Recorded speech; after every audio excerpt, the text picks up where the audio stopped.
Margaret Sullivan sat perfectly still in the leather chair, her weathered hands folded in her lap, spine straight as it had been throughout her 40 years of teaching elementary school children. The conference room of Blackwell and Partners, with its mahogany table and city views, felt cold despite the controlled temperature. Across from her, her three children exchanged glances, their expressions a mixture of determination and carefully manufactured concern. Catherine, her eldest at 48, spoke first. The successful surgeon's voice carried the same clinical detachment she likely used with patients receiving difficult diagnoses. "Mom, we've made arrangements for you at Pinewood Gardens. It's the best assisted living facility in the state." Margaret's gaze shifted to William, her middle child. At 45, the tech executive couldn't meet her eyes, instead studying the portfolio before him as if it contained the mysteries of the universe. "The house has sold for above asking price," he said. "The proceeds will cover your care for many years." Elizabeth, her youngest at 40, the lawyer who had arranged this meeting, slid documents across the polished surface. "It's all been taken care of. The movers come Monday." The words hung in the air like ice crystals. Margaret looked at the faces she had once cradled, the children she had nursed through fevers and heartbreaks, taught to read and ride bicycles, the children who had now decided her life was inconvenient. "And when?" Margaret asked, her voice steady despite the earthquake in her chest. "Was I to be consulted about this plan for my life?" Catherine sighed. "Mom, you've been increasingly forgetful. You forgot William's birthday last month." "I sent a card 3 days late," Margaret corrected. "After 45 years of remembering, I was briefly delayed." "You couldn't remember Jennifer's name at Christmas," William added, finally meeting her gaze. "I called her Jessie once, during a moment when 4 conversations were happening simultaneously. Your father occasionally called me by his sister's name. It wasn't the onset of dementia, it was being human." Elizabeth opened a folder.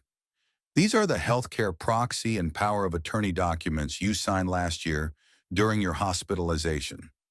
They give us legal authority to make these decisions." Margaret remembered that day, feverish with pneumonia, signing papers her children assured her were just precautionary. Now she understood the true purpose. "And what of Whisper?" she asked quietly. At the sound of his name, the golden retriever lying at her feet lifted his graying muzzle, his loyal eyes seeking hers. "Pets aren't allowed at Pinewood," William stated flatly. "We found a rescue group that specializes in senior dogs." Margaret felt something crack inside her. Not her heart, but something more fundamental. Her dignity, perhaps. Or her faith in the world she thought she had created. Rising slowly, she gathered her purse and Whisper's leash. "This meeting is over." "Mom," Catherine began. "I raised you to be better than this," Margaret said, her voice soft but cutting. "Whatever happens next, remember that." The drive home passed in a blur of autumn colors and silent tears. The colonial house where Margaret had lived for 40 years, where she had raised her children after Richard's military career kept them moving, waited at the end of the maple-lined driveway, its familiar shape both comfort and prison. Inside, Margaret moved through rooms filled with memories. Richard's armchair, empty since his heart attack 5 years ago. The dining table where countless family meals had been shared. The window seat where she'd read stories to wide-eyed children, now adults who saw her as nothing more than a problem to solve. Whisper followed her upstairs, his arthritic gait mirroring her own slowing pace. In the bedroom, Margaret sat heavily on the edge of the bed, exhaustion seeping into her bones. Whisper whined softly, then padded to the closet, scratching at a box partially hidden behind Richard's old uniforms. "What is it, old friend?" Margaret knelt beside the dog, pulling out a battered metal box she'd never seen before. Richard's keepsake box, something he'd mentioned but never shared. The lid opened with a creak of disuse. Inside lay military medals, old photographs, and an envelope sealed with red wax bearing an elaborate W insignia. Her name was written in Richard's precise handwriting with a note, "To be opened only in times of true desperation." Margaret broke the seal with trembling fingers. Inside was a letter, yellowed with age, and a set of keys. My dearest Margaret, if you're reading this, I am gone, and you find yourself in dire straits. Throughout our marriage, there were parts of my service I couldn't share, not because I didn't trust you, but because I wanted to protect you. Before we met, I saved a man's life in Vietnam, Henry Westbrook. He came from old money and deeper secrets, working in intelligence circles I barely understood. He vowed he owed me a debt that could never be repaid. When he died 8 years ago, he left me something I've kept secret as my last resort for you. Westbrook Manor, his family's ancestral home in Blue Ridge Valley. The enclosed deed is now in your name, the property fully paid and maintained through a trust. The house has peculiarities, Margaret. Some might call them ghosts, others might call them memories. All I know is it offers sanctuary when the world turns cold. If you ever need escape, this is your refuge. The house will recognize you as it recognized me, as someone worthy of its protection.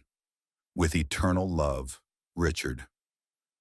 Margaret stared at the deed and ancient brass key in her palm, a house she never knew existed, a secret Richard had kept, a way out. She looked at the calendar. 3 days until Monday. 3 days until her children would return to escort her to a sterile room where she would wait to die, separated from her last companion. What do you think, Whisper? She whispered. One last adventure? The dog's tail thumped against the carpet, his eyes bright with something that looked remarkably like understanding. Dawn found Margaret loading her station wagon with carefully selected treasures, photo albums, Richard's letters, her grandmother's quilt, Whisper's bed, and enough clothes for a new beginning. She withdrew her modest savings, closed her rarely used social media accounts, and left her cell phone on the kitchen counter beside her house keys. She wrote no note. There was nothing left to say.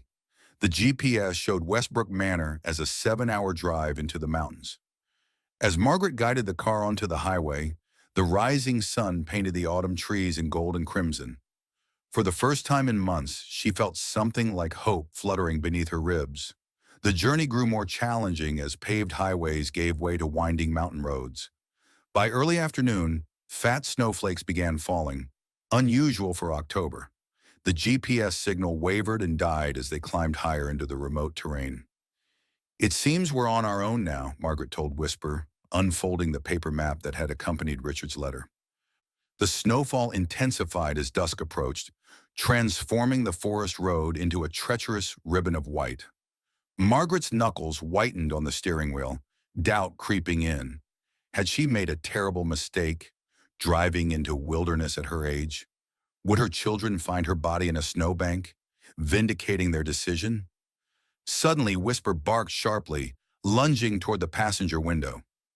Margaret squinted through the swirling snow and glimpsed a break in the trees, a narrow, unmarked road she would have missed without the dog's warning. After what seemed like hours navigating the obscure path, the forest abruptly gave way to an expansive clearing. Margaret gasped. Westbrook Manor loomed against the darkening sky, far grander than she had imagined. The Gothic mansion's stone walls and towers rose from the snowy ground, like something from another century, both forbidding and magnificent. Margaret parked before imposing iron gates, twisted into elaborate designs, the centerpiece being the same W insignia from the wax seal. She stepped out, snow immediately soaking her shoes, and approached the gate with Whisper at her side. "This can't possibly be for us," she murmured, reaching tentatively for the cold metal. At her touch, the gate swung inward with a resonant creak that echoed across the silent clearing. Margaret froze, a peculiar sensation washing over her. Not fear, but recognition, as if the house had been waiting. Driving through the gates and up the curved driveway, Margaret felt an inexplicable certainty that she had come home, though she'd never set foot here before. Massive oak doors banded with decorative ironwork waited at the top of stone steps. "Well," she said to Whisper as they stood before the entrance, snow swirling around them.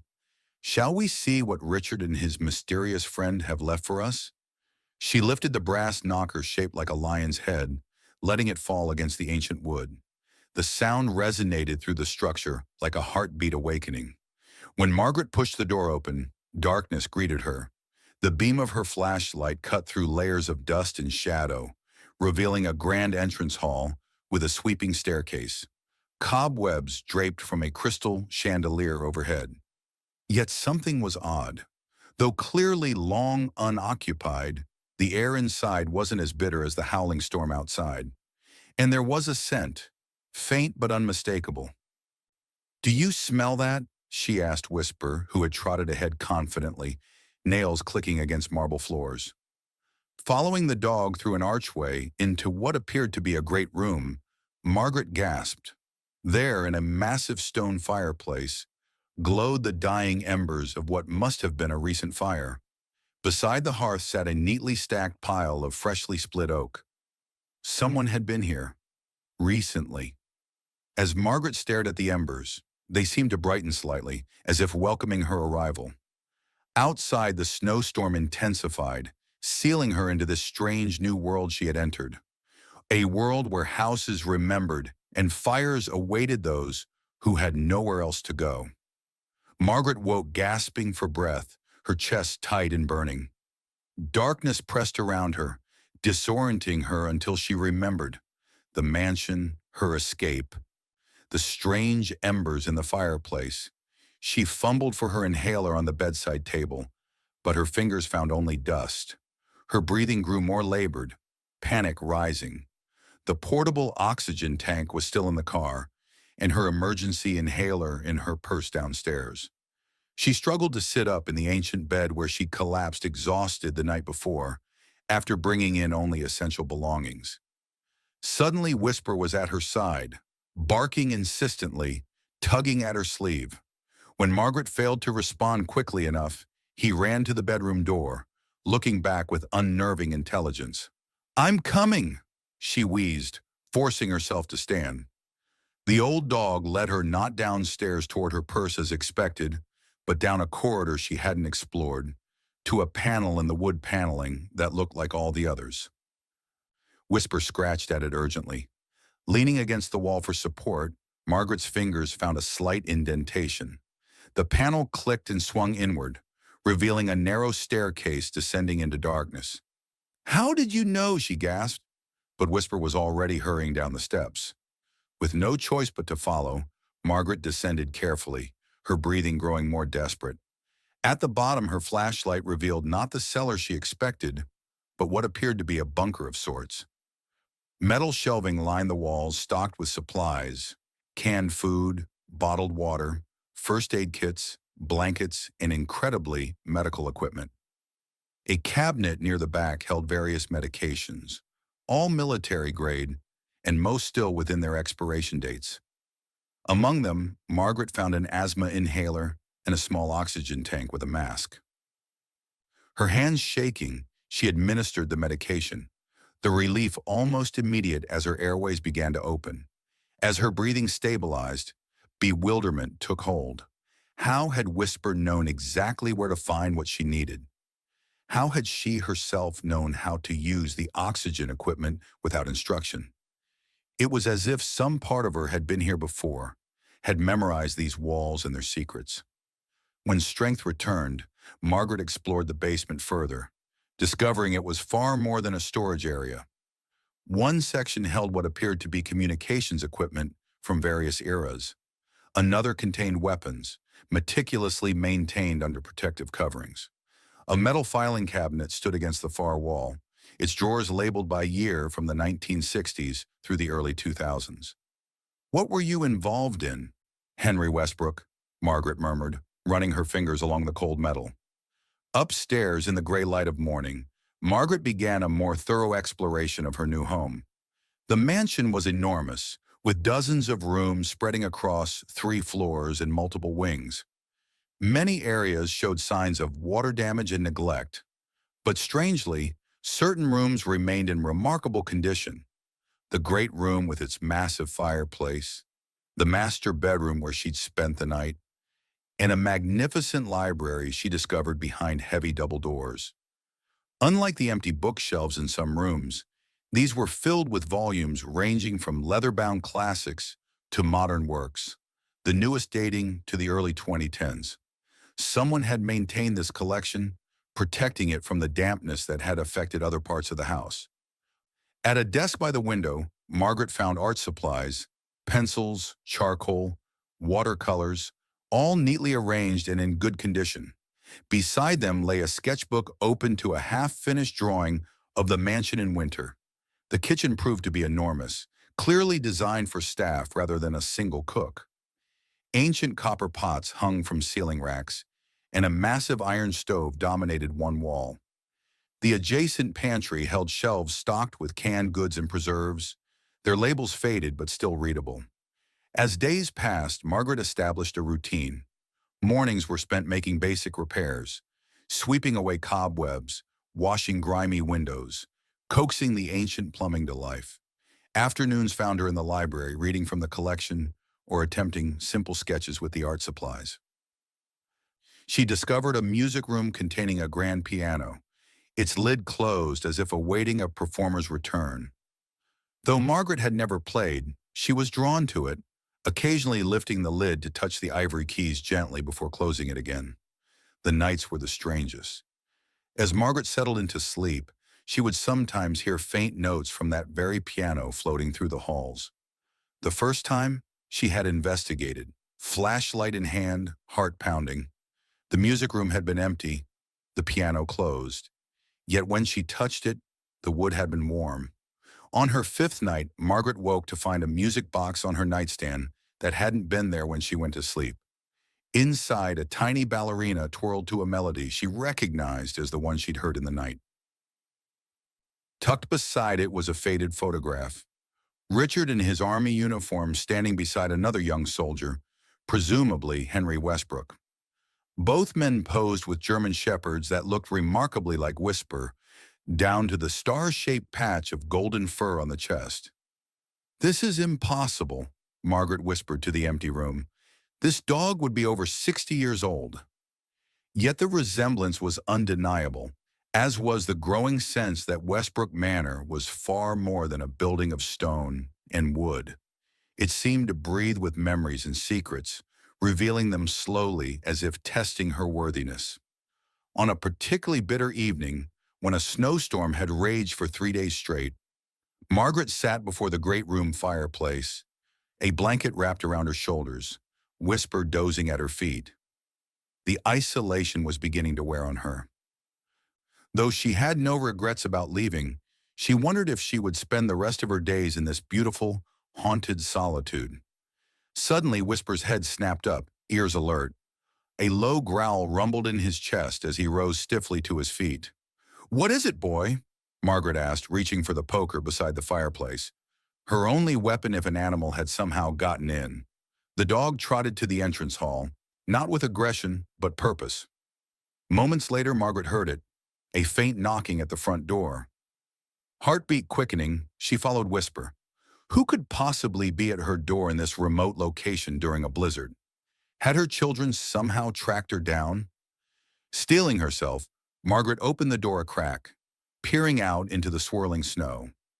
On her doorstep stood a young woman, perhaps 25, with auburn hair dusted white with snowflakes. She wore an oversized coat that couldn't quite conceal her shivering. "I'm so sorry to disturb you," the woman said, her teeth chattering. "My car slid off the road half a mile back. I saw your lights through the trees." Margaret hesitated only briefly before pulling the door wider. "Come in before you freeze to death." The young woman stumbled inside, bringing a gust of icy air with her. In the light of the entrance hall, Margaret could see her more clearly. Pale skin, flushed with cold green eyes, wide with exhaustion and relief. "I'm Grace Clark," she managed through blue-tinged lips. "I've been renting the old caretaker's cottage about a mile through the woods. I didn't realize anyone had moved into the main house." Margaret led her to the great room, where the fire still blazed. "I'm Margaret Sullivan. This is Whisper." To Margaret's surprise, when Grace saw the dog, Her expression shifted from gratitude to something like recognition. Even more surprising was Whisper's reaction. The typically cautious dog approached Grace immediately, tail wagging as if greeting an old friend.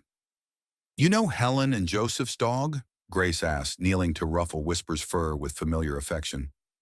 Margaret's confusion must have shown on her face. "The couple who lived here before," Grace explained. "Helen and Joseph Parker. They took me in last winter when I was—" She trailed off, then continued more carefully.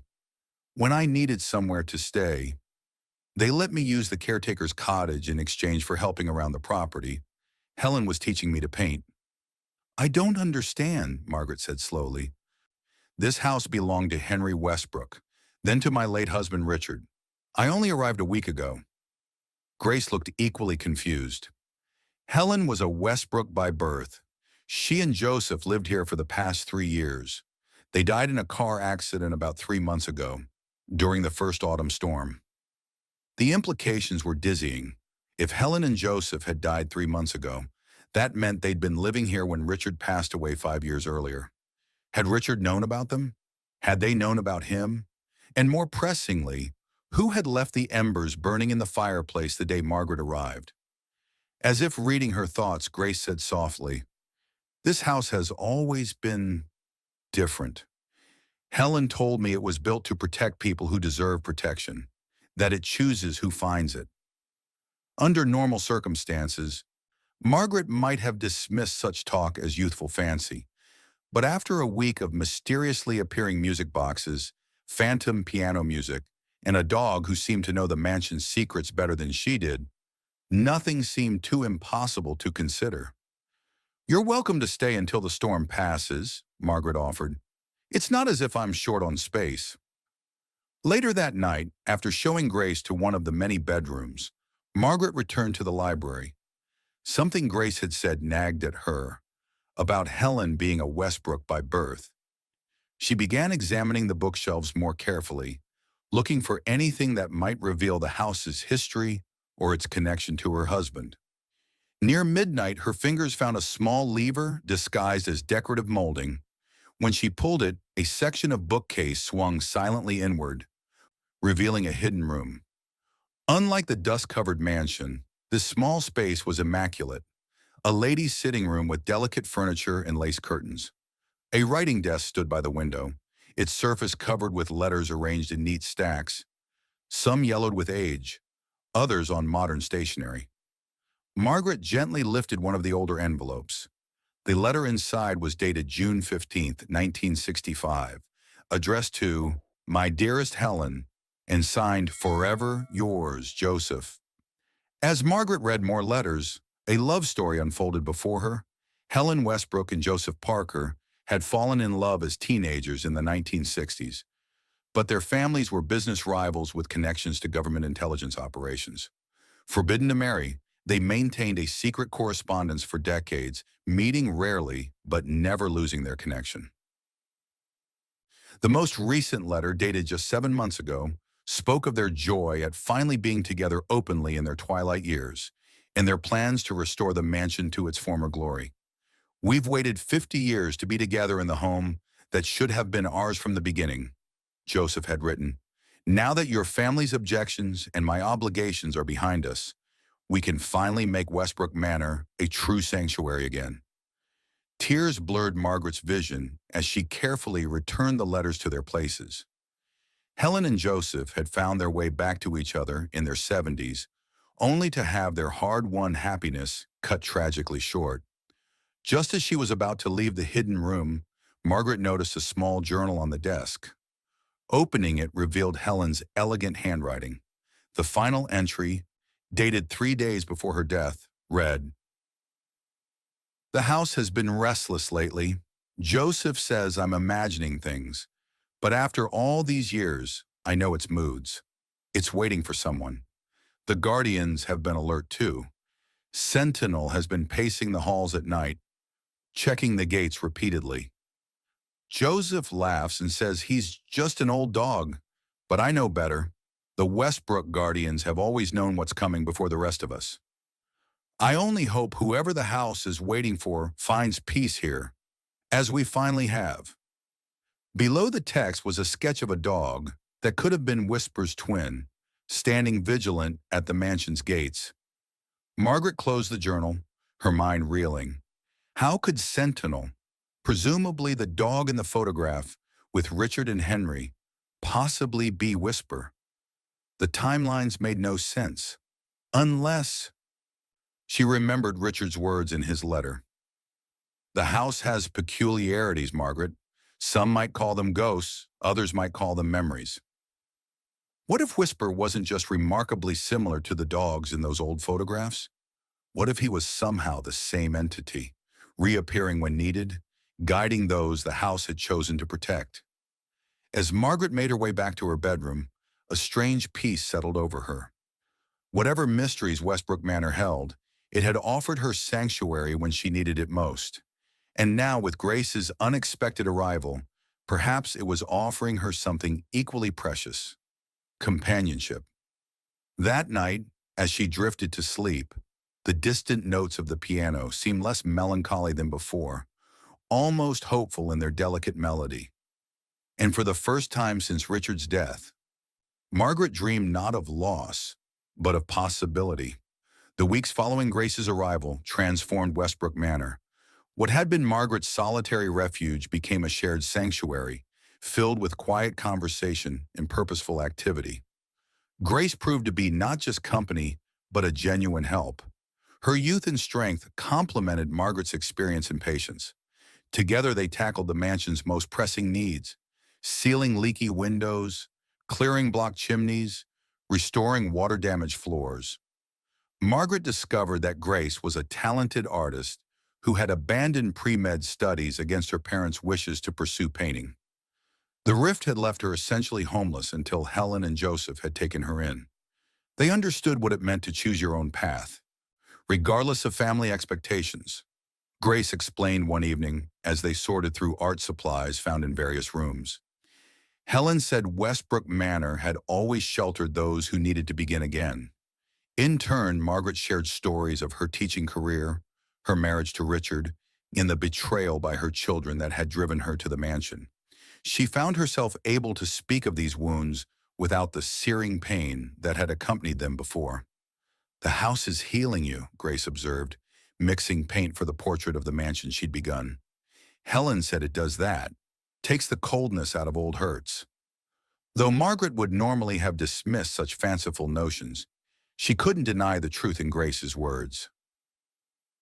Each day in the mansion felt like stepping further away from the bitterness that had threatened to consume her.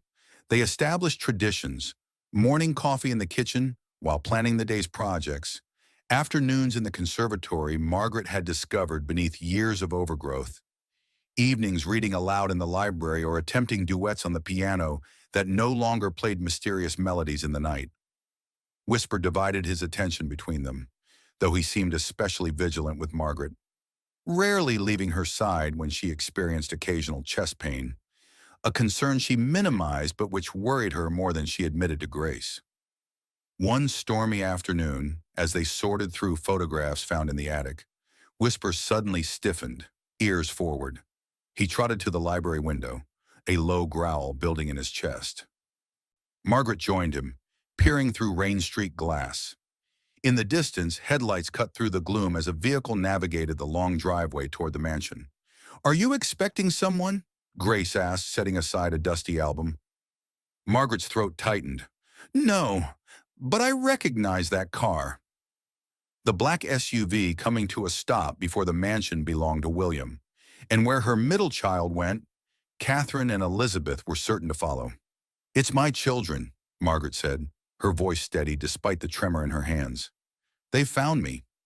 Grace's expression hardened. "Do you want me to tell them you're not here?" The offer touched Margaret deeply. This young woman ready to lie to protect her. But running and hiding had never been Margaret's way. "No, it's time I face them. Not as a helpless old woman they can shuffle away, but as the mistress of Westbrook Manor." Minutes later, the three Sullivan siblings stood dripping in the entrance hall, their expressions a mixture of relief, anger, and undisguised shock at the grandeur surrounding them. Catherine spoke first. Mom, do you have any idea how worried we've been? We've had police in 3 states looking for you. How thoughtful, Margaret replied coolly, considering you were planning to dispose of me in 3 days' time. William stared up at the crystal chandelier, now cleaned and gleaming. What is this place? How did you even find it? It was your father's final gift to me, for precisely this situation. Elizabeth's legal mind was already working. This property must be worth millions. Whose name is on the deed? Mine, Margaret said simply, though the house itself decides who truly belongs here. Her children exchanged glances, the kind that questioned her sanity. And who is this? Catherine asked, eyeing Grace with undisguised suspicion. I'm Grace Clark.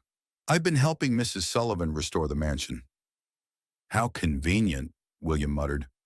Moving in with a stranger half your age in the middle of nowhere. Mom, surely you see how this looks. Margaret felt heat rising in her chest. Not just anger, but a physical discomfort she recognized all too well. She pressed on, determined to have her say before her strength failed. How it looks? You mean like an elderly woman finding a purpose and companion after her children conspired to rob her of her home, her independence, and her dignity? You're right, William. How very suspicious of me. Elizabeth stepped forward, ever the negotiator. Mom, we were worried about your safety. Living alone at your age, I'm 73, not 103, Margaret cut in. I was managing perfectly well until you decided I'd become inconvenient. Inconvenient, Catherine's voice rose. We were trying to protect you. By selling my home without my knowledge? By planning to separate me from Whisper? Tell me, Catherine, if a patient came to you describing a parent treated that way, what would you call it? The confrontation escalated, voices rising as years of unspoken tension surfaced. Elizabeth questioned the legality of Richard's gift. William calculated property values aloud, as if the mansion were already on the market. Catherine accused Grace of taking advantage of Margaret's vulnerability. Through it all, Whisper remained pressed against Margaret's leg, a warm, steady presence. But as the argument intensified, she felt the pressure in her chest building, a vice tightening with each heated exchange. Finally, Margaret could contain her outrage no longer. Enough! The word echoed through the entrance hall. You saw me as a burden, not a person. You were willing to sell the home where you grew up, where your father and I built our lives, without consulting me once. You would have separated me from Whisper, my only companion after your father died. After a lifetime of putting you first, I became nothing more than a problem to be managed. The silence that followed was broken only by Margaret's increasingly labored breathing. The pressure in her chest had become a crushing weight. The room tilted strangely. Mom? Catherine's voice seemed to come from far away. Margaret felt herself falling, strong arms catching her before darkness claimed her. She woke to the familiar hiss of oxygen and the weight of Whisper's head on the bed beside her. Catherine's professional mask had slipped, revealing genuine fear as she monitored Margaret's pulse. Heart attack, Catherine said when she saw Margaret was conscious.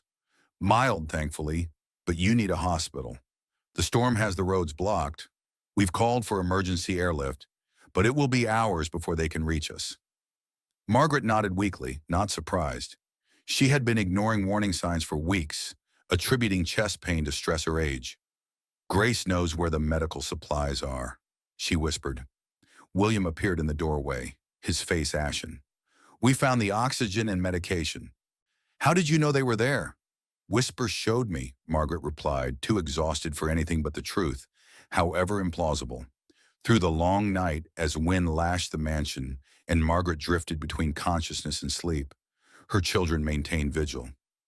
In lucid moments, she caught fragments of their conversations with Grace, questions about the mansion's history, Margaret's health, their time together. Grace held nothing back. She told them of finding Margaret in the midst of restoring the great room alone, of their shared meals and projects, of the growing strength and purpose she had witnessed in the woman they had written off as declining. She climbed a ladder yesterday to hang curtains, Grace said, challenge in her voice. She's been cataloging the library's first editions. She's learning to play piano. When's the last time any of you asked what she wanted instead of assuming you knew best? Through half-closed eyes, Margaret saw Catherine flinch. William look away. Dawn came with clearing skies and the distant thrum of helicopter blades. As medics prepared Margaret for transport, she grasped Catherine's hand. "Promise me," she whispered. "That whisper stays at the mansion with Grace. Promise me you won't sell this place while I'm gone." Catherine hesitated, then nodded. "I promise, Mom." As Margaret was carried out, she caught a final glimpse of the mansion's grand facade glowing in the morning light. It no longer looked forbidding, but protective, a fortress against a world too quick to discard those it deemed obsolete. For 3 weeks, Margaret fought for her life in a cardiac unit. Her children maintained a rotation at her bedside, their earlier certainty replaced by a humility that might have satisfied Margaret had she not been so focused on returning to Westbrook Manor. On the day of her release, she was surprised to find not just Catherine waiting, but William and Elizabeth as well. Even more surprising was their destination.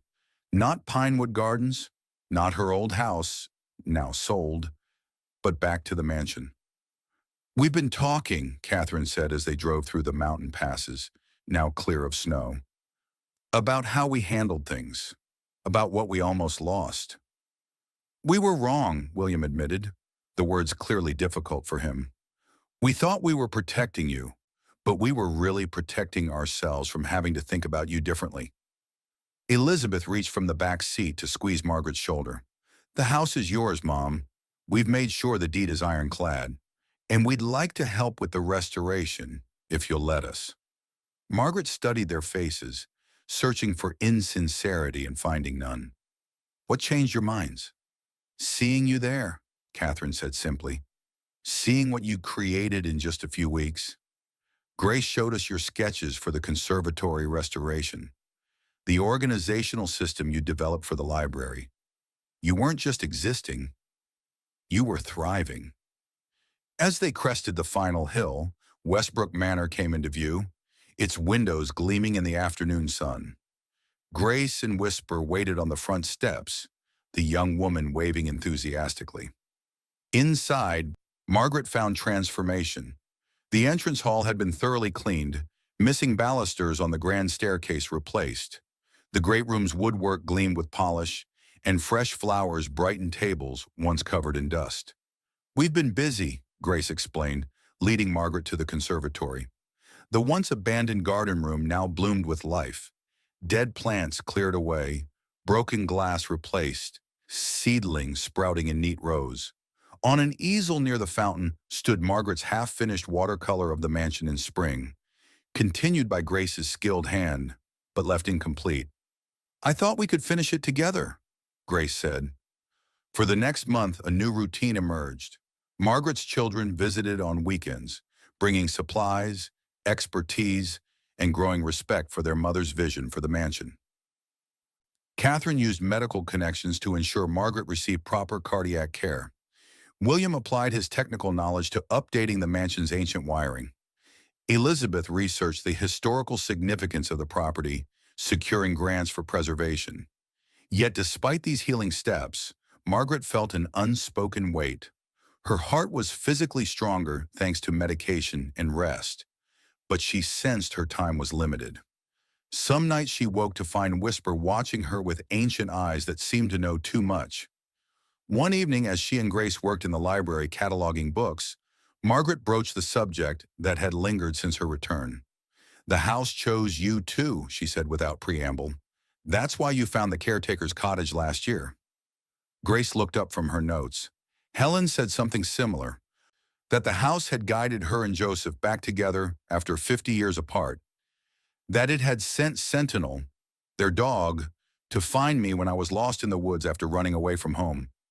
"And now there's Whisper," Margaret said, watching the golden retriever dozing by the fire, "with the same markings as Sentinel, as the dog in photographs with Richard from the 1970s, as the dog in portraits from the 1940s. Grace set down her pen. You think they're the same dog? That's impossible. Perhaps not the same dog, Margaret said carefully, but the same spirit returning when needed. Helen called them guardians in her journal. You found her journal? Margaret nodded. In the hidden room. She wrote that the house was waiting for someone just before she died. I think it was waiting for me. And now, she hesitated. Now I think it may be preparing for what comes next. Grace's expression grew troubled. What are you saying? I'm saying that when my time comes, the house will need a new keeper. Someone who understands its purpose as a sanctuary. Don't talk like that, Grace protested. You're recovering. The doctors said, the doctors don't know everything, Margaret said gently, but the house does. It's been preparing us both. That night a spring storm lashed the mansion with rain and wind. Margaret woke to the sound of the piano playing downstairs, not the faint melody of previous nights, but clear, purposeful notes. Donning her robe, she descended to the music room. There, ghostly in the moonlight filtering through rain-streaked windows, the piano keys moved as if pressed by invisible fingers, playing a melody Margaret recognized from her childhood. As she watched, a shimmer beside the bench took form, the transparent figure of a woman in her 70s, her hands moving over the keys, her face serene. Helen, Margaret whispered. The figure turned, a smile like sunlight through water. The house chose well, a voice seemed to say, though the figure's lips didn't move. Keep it warm for those who need it. The figure faded, the music slowing to a final, resonant chord.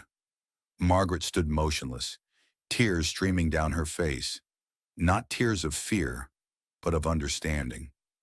Westbrook Manor was more than wood and stone. It was memory and purpose incarnate, a living legacy of protection and renewal. When Margaret returned to her room, she found her journal and wrote steadily until dawn, pouring out everything she had learned about the mansion and its mysteries. On the final page, she wrote, "To whoever finds this after I'm gone, the house chooses its people. It chose Richard through Henry. It chose me through Richard. It will choose others when I'm no longer here. Trust its wisdom and keep its purpose alive, to provide warmth in a cold world for those worthy of protection." 3 days later, as Margaret worked with Grace in the conservatory, she felt a familiar tightness in her chest. This time, she recognized it for what it was, not just another warning, but a final call. "Grace," she said calmly, "would you please ask Catherine to come here?" The young woman looked up, alarmed by Margaret's tone. "Are you—" "Just get Catherine, dear, quickly." When her daughter arrived, medical bag in hand, Margaret was sitting peacefully by the fountain, Whisper's head in her lap. "Mom!" Catherine knelt beside her, already checking her pulse. "It's time, Catherine," Margaret said simply. "Don't fight it. Just listen." Despite Catherine's protests and immediate medical intervention, Margaret felt herself slipping away, the pain receding into a strange, peaceful warmth. "Tell your brother and sister that I forgive you all," she whispered. "And remember what I told you. Keep your hearts warm. That's how we win against the cold." As darkness gathered at the edges of her vision, Margaret saw Grace rush in, face streaked with tears. Beyond her, in the doorway, stood transparent figures, Helen and Joseph, Richard and others she didn't recognize, all watching with gentle approval. With her last breath, Margaret squeezed Catherine's hand and whispered, "The house will show you what to do." The funeral was small, held in the mansion's conservatory as Margaret had requested. Her children, subdued and reflective, stood among blooming plants and sunlight streaming through restored glass panels. Later, as they gathered in the library to discuss practicalities, Elizabeth discovered the journal Margaret had left, along with a formal will. "She's left the mansion to all of us," Elizabeth said in wonder. "But with conditions. It can never be sold. It must remain a sanctuary for those who need to heal and begin again. And all decisions must be made by consensus of those living within its walls." William frowned. That's not legally enforceable. Who decides who needs sanctuary? The house does, Grace said quietly from the doorway. That's what Margaret believed. That's what Helen and Joseph believed before her. Catherine, who had been silently examining the watercolor Margaret and Grace had been completing, suddenly gasped. Look at this! The painting had changed. Though still depicting Westbrook Manor in spring, it now included a figure on the front steps they hadn't painted. Margaret, rendered in delicate brushstrokes, smiling in welcome. None of them could explain it. None tried. That evening, as Grace played a simple melody on the piano, something Margaret had been teaching her, the music suddenly enriched, as if another pair of hands had joined hers. Instead of fear, she felt only comfort. A week later, as the Sullivan siblings prepared to return to their lives, now committed to regular visits and support, a knock came at the door.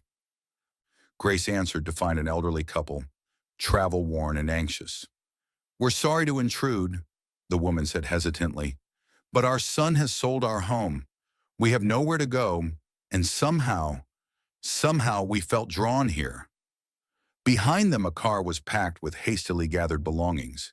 The man leaned heavily on a cane, pride warring with desperation in his weathered face.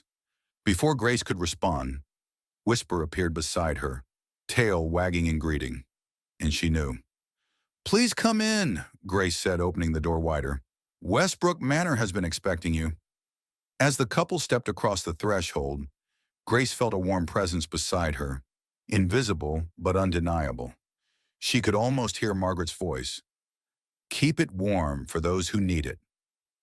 On the stone bench at the edge of the woods where Margaret had often sat, a small bronze plaque now caught the spring sunlight. It read simply, "You taught us that home is not a place, but the hearts we choose to warm it. The refuge continues." And beneath the words, etched in delicate lines, was the silhouette of a woman and a dog, keeping watch over all who sought sanctuary from life's colder seasons.